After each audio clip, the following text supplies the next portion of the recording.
everyone, my name is Path and welcome back to my YouTube channel. First of all, a very happy Diwali and a happy new year to all the people who are watching. तो हम कहाँ थे? Introduction to Microbiology, SSC Class 10 Science 2, Chapter number 7. आज देखेंगे इसका lecture number 4. Lecture 4 में बात करेंगे पेज 82 एंड 83 पे आने वाले आइटम्स के बारे में. If you are new to the channel, subscribe करना, शेयर करना, वीडियो को लाइक भी करना. तो चलिए शुरू करते हैं. सबसे पहले बात करेंगे माइक्रोब्स एंड फ्यूल्स के बारे में.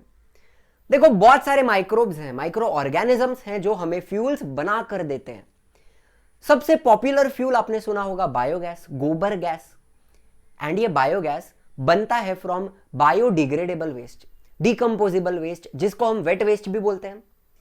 तो ये वेट वेस्ट हमें कहां से मिलेगा? इसका एक सोर्स अर्बन वेस्ट है, सिटी में प्रोड्यूस होने वाला वेस्ट.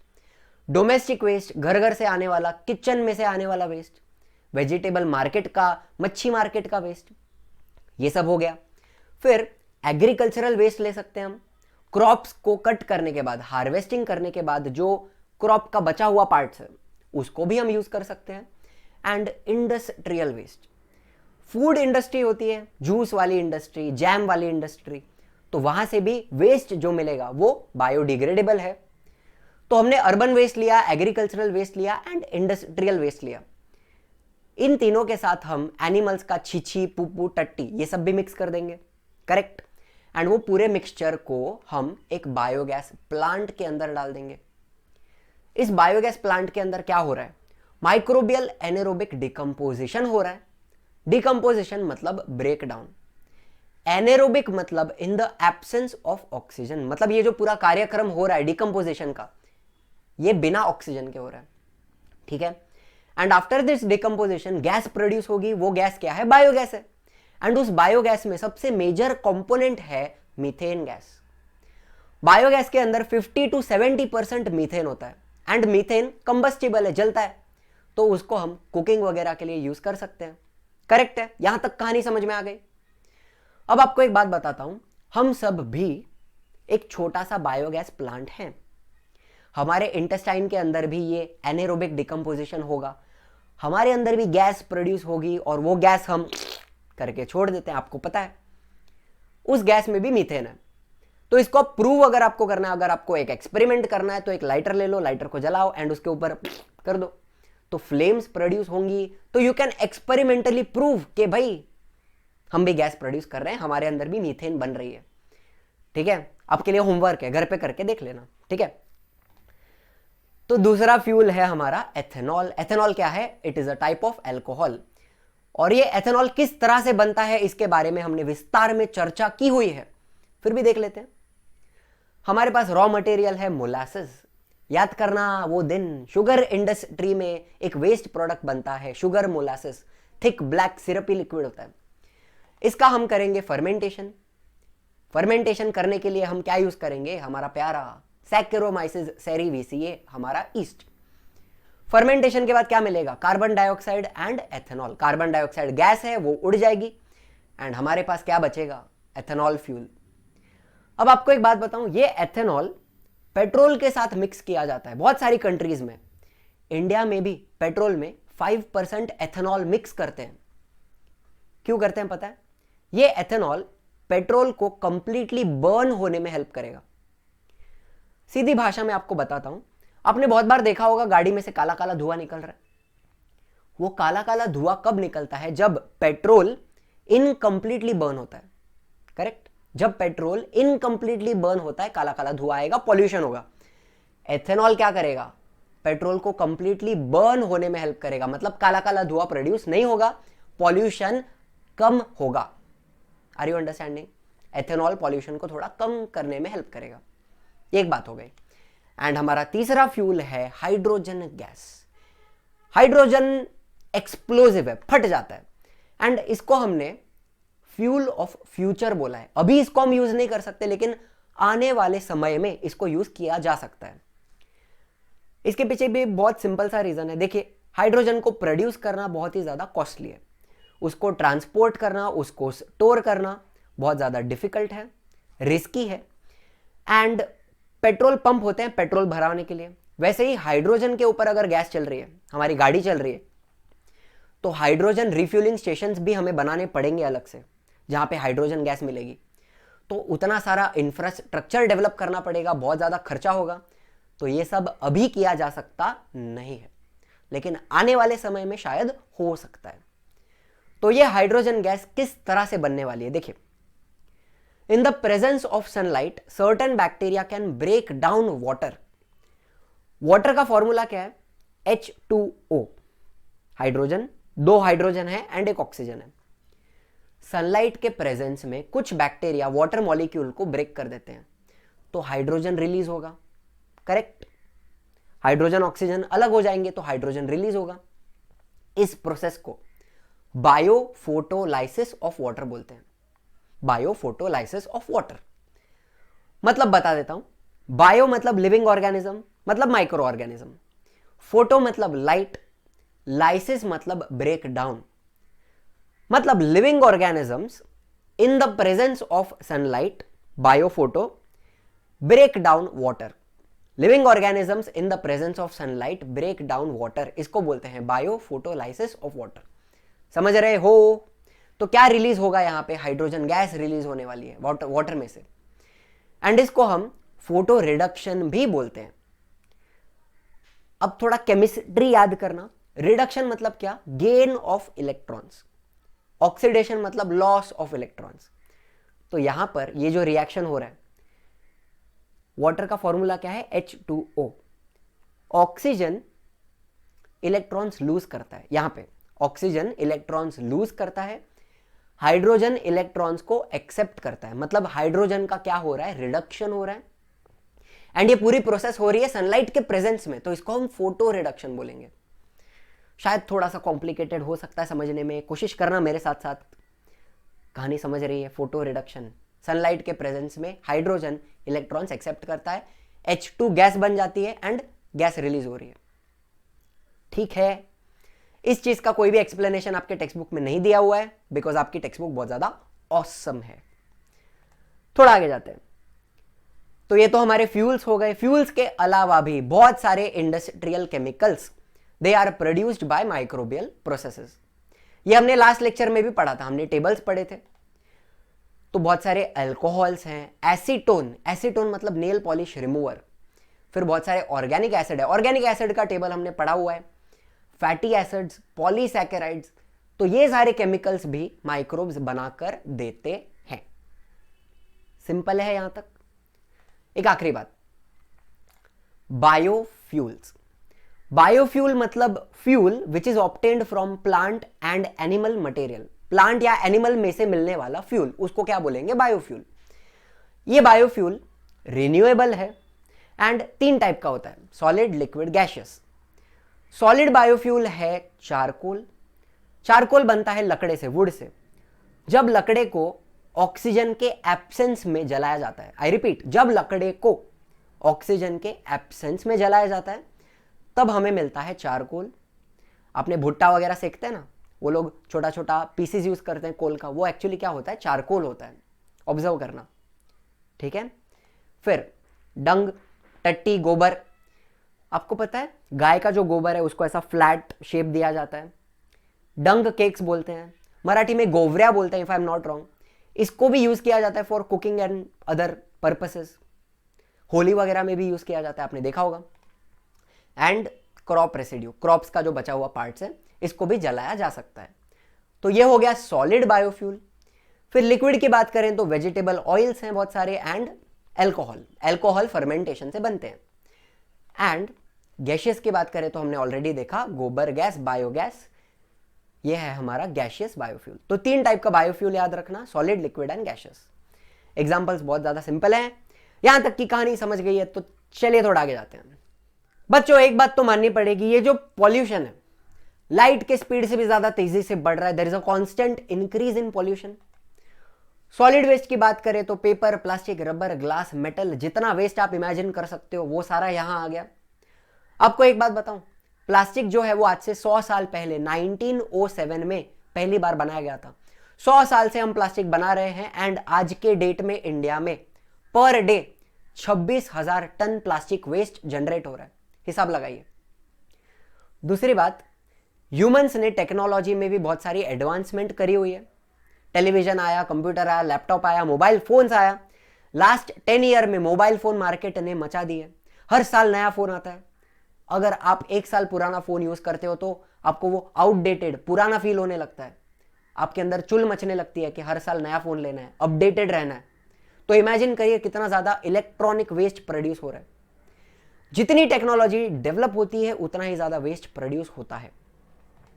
दूसरी बात करते हैं सीवेज की, लिक्विड वेस्ट। आपका जो टॉयलेट में से आने वाला वेस्ट है, इंडस्ट्रीज में से रिलीज होने वाला वेस्ट है, हॉस्पिटल वेस्ट, म्युनिसिपल वेस्ट, ये सब आ गया। And various other pollutants, air pollution वाला हो गया, फिर रेडियो एक्टिव वेस्ट आ गया, radioactive pollutants, noise pollution. ये सारे pollutants they are ever increasing, बढ़ते रहेंगे, specially in a country like India जहां पे पॉपुलेशन डेंसिटी इतनी ज्यादा है। रास्ते पे अगर आप चल रहे हो और खांस देते हो तो 4 लोगों पे छींटे उड़ते हैं, इतने ज्यादा लोग हैं। तो ऐसे पॉपुलेशन में वेस्ट कॉन्स्टेंटली बढ़ेगा। तो इसका सॉल्यूशन क्या है? एक उपाय है modern land filling site.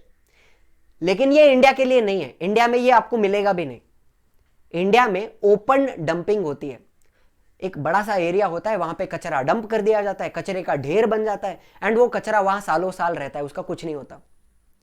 Modern लैंडफिलिंग site आपको डेवलप्ड कंट्रीज में ही देखने मिलेगा। तो इसका मुद्दा क्या है, देखिए समझ लेते हैं। यहां पर डिग्रेडेबल वेस्ट यूज किया जाएगा। The degradable waste accumulated in urban areas is used for this purpose. Degradable waste मतलब क्या? Decomposable waste, wet waste. तो ये लैंडफिल बनाने के लिए large open spaces are selected. एक बड़ा सा एरिया सिलेक्ट किया जाएगा and that area is far away from residential area. मतलब इसके आजू बाजू कोई भी बस्ती, रेसिडेंस नहीं होना चाहिए फॉर सेफ्टी पर्पस। आजू बाजू लोग होने नहीं चाहिए, ठीक है। मान लो कि ये हमारी ओपन स्पेस है, ऊपर आपको ग्राउंड लेवल दिख रहा है, यहां पे नीचे ये जो पानी है this is the ground water and वहां कोने में एक वेल बनाया हुआ है। वेल से हम ग्राउंड वाटर लेवल को मॉनिटर करेंगे। मतलब ग्राउंड वाटर कितना है, कौन से लेवल पे है, ये हमें उस वेल से पता चलेगा, ठीक है। अब मुझे लैंडफिल बनानी है तो सबसे पहले मैं बड़ा खड्डा करेगा, like this. Large pits are dug. खड्डा तो कर दिया। मान लो कि इस खड्डे में मैंने कचरा डंप किया। उस कचरे में कुछ टॉक्सिक एंड हार्मफुल मटेरियल हो सकता है। वो टॉक्सिक मटेरियल सॉइल के साथ मिक्स होगा, फिर धीरे धीरे धीरे ग्राउंड वाटर में जाएगा एंड पॉल्यूशन कॉज करेगा। टॉक्सिक वेस्ट सॉइल में गया, सॉइल से ग्राउंड वाटर में गया, इसको बोलते हैं leaching of toxic waste. Leaching of toxic waste. And ये लीचिंग हमें प्रिवेंट करनी है, टॉक्सिक वेस्ट को ग्राउंड वाटर तक जाने नहीं देना है। सो टू प्रिवेंट लीचिंग, ये जो हमारा पिट है ना, उसका वॉल्स पे प्लास्टिक का शीट बिछाया हुआ है। The pits are lined with plastic का शीट। तो जो भी टॉक्सिक वेस्ट है वो अंदर ही रहेगा, सॉइल के साथ मिक्स नहीं होएगा, ग्राउंड वाटर के साथ मिक्स नहीं होएगा। यहां तक बात बराबर है। तो मान लो कि हमारा कचरे का गाड़ी आया, कचरा डंप हुआ, तो हम बोलेंगे compressed waste is dumped in the pit. Compressed waste मतलब क्या? इस कचरे को थोड़ा पैक किया हुआ है, दबाया हुआ है एंड इस कचरे को हम खुला नहीं छोड़ सकते, इसको हमें ऊपर से कवर करना है। So this waste it is covered with layers of soil, sawdust. Sawdust मतलब क्या? लकड़े का भूसा। लीफी वेस्ट, पत्ते and specific biochemicals. Soil, sawdust, leafy waste and biochemicals, इन 4 चीजों के मिक्सचर से हम उस कचरे को कवर कर देंगे। बायोकेमिकल्स क्या करेंगे? कचरे को डिकम्पोज होने में हेल्प करेंगे, डिकम्पोजिशन को थोड़ा फास्ट कर देंगे। यहां तक बात समझ में आ गई। अब मान लो बारिश आई एंड वो बारिश का जो रेन वाटर है, पानी है, वो इस कचरे के साथ मिक्स हो गया। तो पानी के अंदर टॉक्सिक एंड हार्मफुल मटेरियल्स भी मिक्स हो जाएंगे एंड वो पानी गंदा हो जाएगा। तो उस गंदे पानी को, टॉक्सिक वाटर को हम यहां पे जमा होने नहीं देंगे, उस पानी को हमें बाहर निकाल देना है। तो यहां पर एक अलग से पाइपलाइन बनाई हुई है, पंप लगाया हुआ है, इसको बोलते हैं leachate collection system. Sewage collection system भी बोल सकते हो। समझ रहे हो? लीचेट मतलब क्या? वो जो गंदा पानी है जिसमें टॉक्सिक एंड हार्मफुल मटेरियल है, उस लीचेट को, टॉक्सिक वाटर को बाहर निकालने के लिए ये सिस्टम लगाई हुई है। यहां तक एकदम क्रिस्टल क्लियर हो गया, ठीक है। अब दूसरे दिन और कचरा आया, उसको भी हमने कवर कर दिया। तीसरे दिन और कचरा आया, उसको भी कवर कर दिया। अब कचरे के अंदर माइक्रो ऑर्गेनिजम्स होंगे, सॉइल के अंदर माइक्रो ऑर्गेनिजम्स होंगे, and they will decompose the waste. ये वेस्ट क्या होगा? डीकंपोज होगा। The microbes present in the soil and other top layers, they will decompose the waste. And जब वेस्ट का डीकंपोजिशन होता है तो गैस प्रोड्यूस होती है, बायोगैस में हमने पढ़ा है। तो उस गैस को बाहर निकलने के लिए हमें ओपनिंग देनी पड़ेगी, कुछ ऐसे एक अलग से पाइप, एक ओपनिंग बनाया जाएगा, खड्डा किया जाएगा, सो दैट गैस बाहर आ पाए। एंड जब हमारा पिट, जब हमारा खड्डा पूरी तरह कचरे से भर चुका है, इसको हम ऊपर से पैक कर देंगे, सील कर देंगे।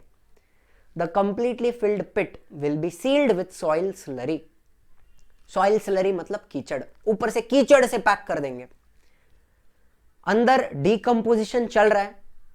After a few days, after a few weeks, ये पूरा वेस्ट डीकंपोज हो जाएगा एंड क्या बन जाएगा? Best quality compost. Best quality compost will be formed after a few days. Compost मतलब फर्टिलाइजर। तो इस कंपोस्ट को हम बाहर निकाल सकते हैं एंड एग्रीकल्चरल पर्पसेस के लिए यूज कर सकते हैं। एंड इस लैंडफिल को वापस यूज किया जा सकता है। इसके अंदर वापस कचरा डालेंगे, वो वापस डिकंपोज होगा, कंपोस्ट बनेगा। So this is a reusable landfill. समझ रहे हो? यहां पे कौन सा वेस्ट यूज करना है? डिग्रेडेबल वेस्ट यूज करना है। तो सर नॉन डिग्रेडेबल वेस्ट का क्या होगा? रिसाइकल होगा, रीयूज होगा। प्लास्टिक, मेटल, ग्लास, वो सारी चीजें क्या होती हैं? रिसाइकल होती हैं। समझ रहे हो? तो लेडीज एंड जेंटलमैन, ये क्या है? ये है मॉडर्न लैंडफिल साइट, जो आपको इंडिया में देखने नहीं मिलेगी। शायद आने वाले समय में, फ्यूचर में, अगर इंडिया डेवलप होता है तो ये हमें देखने मिल सकता है, which will be very very very good for pollution. यहां तक की कहानी समझ गए? तो चलिए थोड़ा आगे जाते हैं। तो बात करते हैं सीवेज मैनेजमेंट। सीवेज मतलब लिक्विड वेस्ट। लिक्विड वेस्ट का मैनेजमेंट। अगर मैं बात करूं विलेज की, गांव की, in village the domestic sewage, घर से निकलने वाला sewage, it is disposed of either in the near by soil, मतलब आजू बाजू का सॉइल में छोड़ दिया जाएगा या फिर खेतों में, फार्म्स में छोड़ दिया जाएगा। And that sewage will be used as a fertiliser, और it can be used in a biogas plant to produce biogas. Correct है? लेकिन सिटी का जो सीवेज है उसके साथ हम ऐसा नहीं कर सकते।